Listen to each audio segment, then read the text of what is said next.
Hi, I'm doctor Mahe Bharadwaj. శరీరంలో WBC అతి ముఖ్యమైన పాత్రను వహిస్తుంది. కంప్లీట్ బ్లడ్ పిక్చర్ చేసినప్పుడు దాంట్లో డబ్ల్యూబీసీ 4 నుంచి 11,000 మధ్యలో ఉంటే దట్ ఈస్ 100% నార్మల్.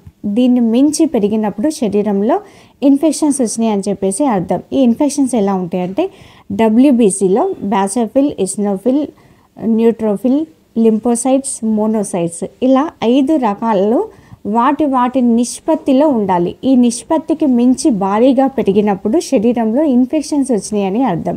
ఈ ఇన్ఫెక్షన్స్ రకరకాలుగా ఉంటాయి అన్నమాట. ఈ ఇన్ఫెక్షన్స్ వచ్చినప్పుడు డబ్ల్యూబీసీ ఎక్కువగా పెరగడం అనేది జరుగుతుంది. ఎగ్జాంపుల్కి మన దేశ బార్డర్లో శత్రువులు ఎంటర్ అయ్యారు అనుకోండి, ఎదుర్కోవడానికి మనం సైనిక దళాన్ని అలర్ట్ చేస్తూ ఉంటాం కదా, అలాగే మన శరీరంలో శత్రువులు అంటే ఇన్ఫెక్షన్స్ ఎంటర్ అయినప్పుడు మన ఇమ్యూన్ సిస్టమ్ అనేది డబ్ల్యూబీసీకి సిగ్నల్స్ని అందిస్తుంది.